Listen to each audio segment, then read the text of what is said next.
Cuando se descubrieron los fraudes llamados, entre comillas, píos, perpetrados por la Iglesia Católica de Roma, se puso en tela de juicio todos los documentos y escritos de la religión. Además, que la crítica se hizo, en muchos casos, desde un viso aparente de la ciencia. Pero la realidad es que fueron críticas pseudocientíficas empañadas por un juicio dominado por la antipatía y el resentimiento que había ocasionado la Iglesia Católica de Roma por tantos años de injusticia, corrupción y abuso de poder. Uno de estos documentos fraudulentos fue la donación de Constantino.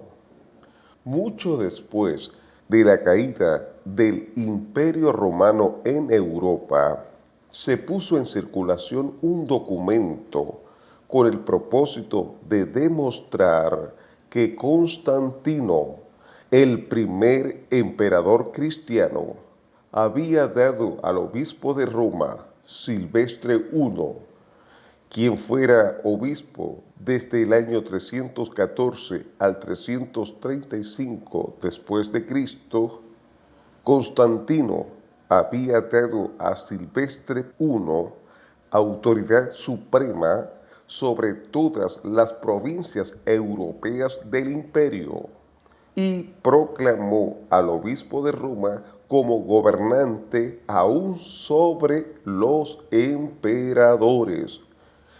Ese documento afirmaba que el mismo Constantino se marchó de Roma e hizo de Constantinopla la segunda capital del imperio para no obstaculizar, no rivalizar contra el potentado del Papa. Otros documentos dolosos, falsos, fueron las decretales pseudo-isidorianas. Estas decretales fueron de mucha más influencia y se publicaron alrededor del año 830 después de Cristo. Profesaban ser decisiones adoptadas por los obispos primitivos de Roma desde los apóstoles en escala descendente, presentando las más elevadas reclamaciones, tales como supremacía absoluta del Papa de Roma sobre la Iglesia Universal, independencia de la Iglesia del Estado, inviolabilidad del clero en todos sus rangos, hasta el punto de que no estaba obligado a darse cuenta al Estado, ni siquiera ningún tribunal secular podía juzgar en asuntos del clero o la Iglesia. En las épocas de ignorancia y de falta de crítica, estos documentos se aceptaban sin vacilar.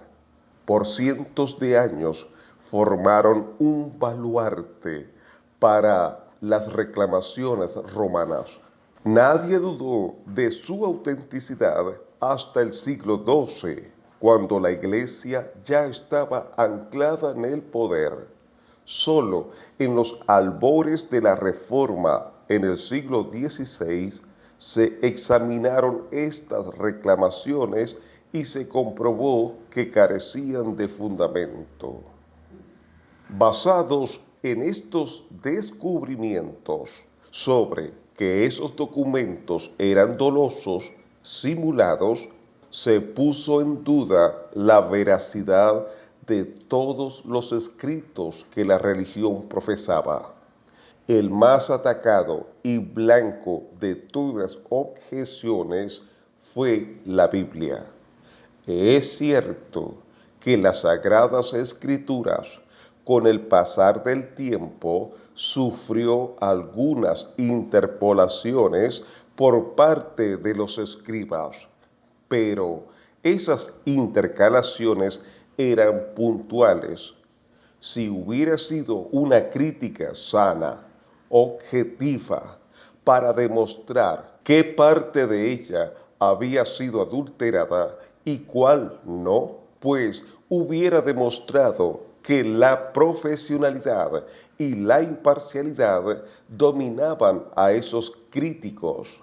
Pero lo que hicieron fue objetarla toda bajo presuposiciones, nada de ello apoyado en la evidencia. Pienso que cometieron la falacia de la generalización precipitada. Ahora, en esa época hubo un silencio por parte de los cristianos, entre ellos los apologistas, pues para ese momento no tenían la evidencia con que objetar con la fuerza debida. Louisa Heather de Walker lo explica de la mejor manera en su libro ¿Cuál camino?, de la editorial Vida, fecha de edición 1996, capítulo 6, El liberalismo, página 116. Cito: durante cerca de un siglo, esta crítica debilitó la fe de muchos en la inspiración bíblica. En el siglo XX, los descubrimientos arqueológicos y el desarrollo del estudio de los idiomas han demostrado que la hipótesis documental estaba equivocada. Fin de la cita. Casi un siglo, los cristianos se quedaron sin responder a las arremetidas ateas. Charles Spurgeon vivió justamente cuando predominaba la época del racionalismo y observe cuál fue una de las críticas que sufrió de sus enemigos. Extraído del libro Cómo interpretar la Biblia uno mismo, del autor Richard Mayhew, de la editorial Portavoz, fecha de edición 1994, capítulo 1. Estudiar para ser aprobado por Dios, página 17 y 18. Cito: en cierta ocasión, Charles H. Spurgeon escribió que el mayor cumplido que le habían hecho nunca había procedido de uno de sus enemigos más enconados. Esto fue lo que dijo su enemigo. Abro comillas: he aquí un hombre que no ha avanzado ni una pulgada en su ministerio. A finales del siglo XIX, está enseñando la teología del primer siglo y proclamando la doctrina popular en Nazaret y Jerusalén por aquel entonces. Cierro comillas. Ojalá todos nuestros críticos fueran tan elogiosos y afirmasen que no hemos cambiado la palabra de Dios o la teología que nos fue dada en las Escrituras. Fin de la cita. Hay que entender el contexto histórico para tener en claro el porqué de esta crítica para Charles Spurgeon. Además de los fraudes, entre comillas, píos, y descubrir que todas esas reliquias que se le atribuían a algún santo se demostraron que eran de siglos posteriores a lo que aducían. También hubo otros factores que hizo que la duda aumentara para con la religión. Primer factor: la ciencia. Extraído del libro ¿Cuál camino?, de la autora Louisa Heather de Walker, editorial Vida, fecha de edición 1996, capítulo 6, El liberalismo, página 112-113. el adelanto de la ciencia. Cito: al mismo tiempo que se desarrollaba la lucha por la libertad intelectual, se aumentaba también la importancia de la ciencia. Los grandes descubrimientos científicos de la época y el desarrollo del método científico de investigación afectaron profundamente el modo de pensar del hombre occidental. Los pensadores querían tener pruebas de todo lo que debían creer. Habían tenido que descartar muchas ideas antiguas sobre la naturaleza del universo y pensaban que sus creencias religiosas también pudieran ser equivocadas. Fin de la cita. Muestra del pensamiento atrasado, cerrado e intransigente que tenía la Iglesia Católica Romana fue lo que ocurrió con Galileo Galilei.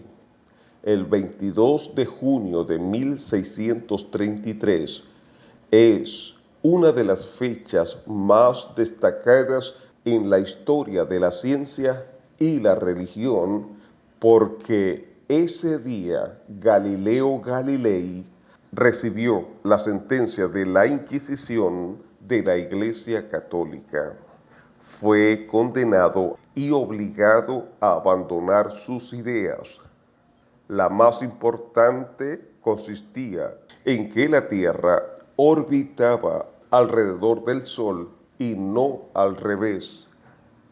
Los descubrimientos de Galileo fueron conocidos con oposición dentro de la Iglesia Católica y en 1616 la Inquisición declaró el heliocentrismo de ser, entre comillas, formalmente heretical. La disputa que tuvo Galileo Galilei es un símbolo de la tensión histórica entre la ciencia y la religión.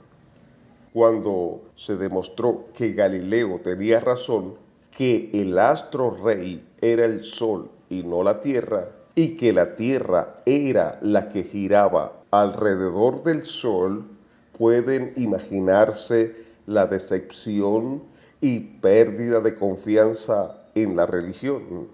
Segundo factor, la evolución, extraído del libro ¿Cuál camino? Página 117. La evolución. Cito: la teoría de la evolución, expuesta por Carlos Darwin en 1859, fue aceptada por los liberales. Era una nueva arma en su lucha contra la inspiración divina de la Biblia.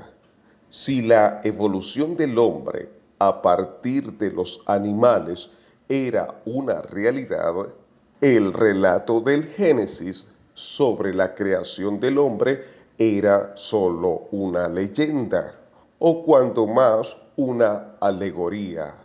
No se podía interpretar nada en sentido literal y no existía la caída del hombre.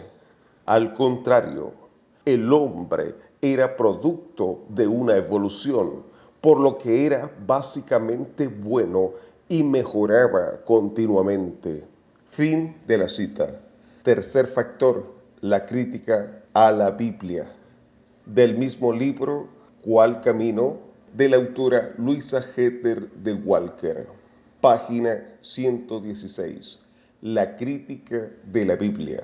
Cito: el médico francés Jean Astruc presentó bajo el nombre de hipótesis documental su teoría sobre el origen de la Biblia. Procuraba demostrar por el análisis de los estilos literarios del Pentateuco que éste era sólo una recopilación de fragmentos de mitos, leyendas y tradiciones. Según Astruc, varios hombres lo escribieron siglos después de Moisés. Sus escritos habían sido recopilados, corregidos y atribuidos a Moisés. Siguiendo el mismo método, los críticos se lanzaron al ataque contra la Biblia. La trataban como una colección de fragmentos literarios que reflejaban las creencias populares de los tiempos de sus escritores. Una de las evidencias más fuertes de la inspiración divina de la Biblia era el cumplimiento histórico de sus profecías. Los críticos intentaron destruir esta evidencia, afirmando que se había escrito la profecía después del cumplimiento. Por ejemplo, afirmaban que las profecías que Isaías lanzó contra varias naciones se habían escrito siglos después, cuando estas naciones ya habían sido destruidas. Fin de la cita. Años después, para ser más exactos, casi 100 años, la arqueología, que es una ciencia objetiva que no está a favor ni en contra de alguna corriente, ella habló a través de los elementos hallados en los descubrimientos en las diferentes civilizaciones, tanto de Israel como los lugares circunvecinos que está registrada en la Biblia y databan de los tiempos narrados. Pero en ese tiempo de silencio se dudó de la veracidad de la Biblia y muchos creyentes cayeron en la incredulidad e infidelidad. Para que tenga alguna idea de lo que afectó, porque se puso en plena duda todo lo relacionado a la fe, ya que para ese momento no hallaban las evidencias para demostrar que la Biblia era y es la palabra de Dios. Pues el autor James Kennedy, página 23, en su libro ¿Por qué creó?, lo describe de la siguiente manera, cito: durante la última parte del siglo XVIII comenzó a desarrollarse en Alemania lo que se conoció con el nombre de Escuela de Alta Crítica, que llegó a su cenit a mediados del siglo XIX. Los eruditos literarios de esa época basaron todas sus conclusiones en presuposiciones literarias. Hicieron pedazos la Biblia y la volvieron a integrar de una manera completamente diferente. Jesucristo había dicho que si sus seguidores callaban con respecto a la alabanza a Él, las piedras mismas clamarían. Cuando los principales eruditos cristianos comenzaron a callar y de esa manera a negar la Biblia, Dios comenzó a cumplir esa predicción y las piedras comenzaron a hablar a gritos. Fin de la cita. Fue cuando la arqueología alzó su voz y confirmó lo que la Biblia sostenía. Es por ello que sostengo que la época del racionalismo fue una de las más peligrosas, sino la más peligrosa para la Iglesia, porque fue la única vez que se encontraba sin respuesta ante los ataques que se le hacían.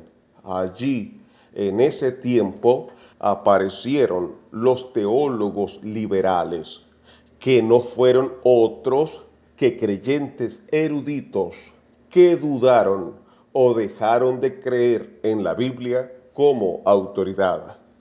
Entonces trataron de ajustarse a la corriente que los ateos profesaban. La teología liberal fue una frustrada intersección entre el escepticismo y la erudición teológica. Como consecuencia, se negó la inspiración y la inerrancia bíblica.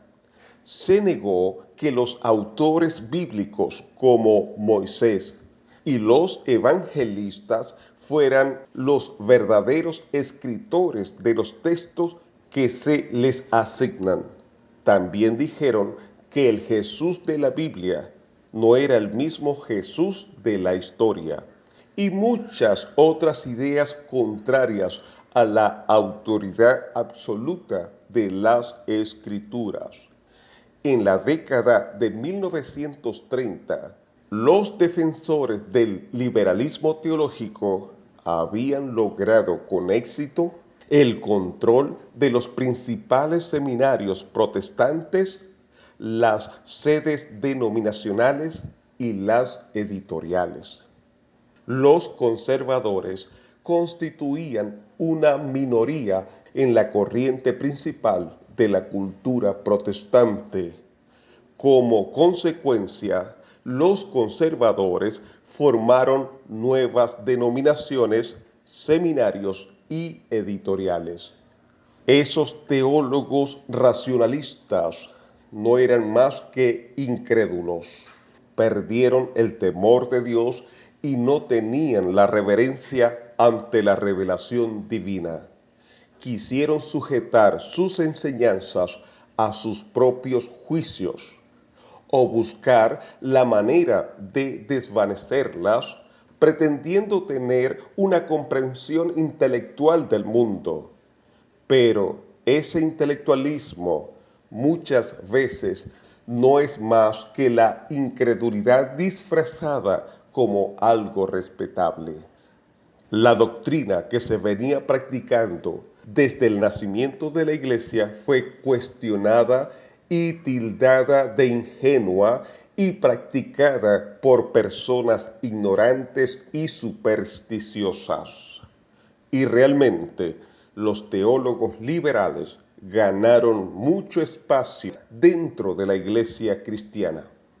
Observe lo que dice este autor, extraído del libro Breve Historia de las Doctrinas Cristianas del autor Justo L. González.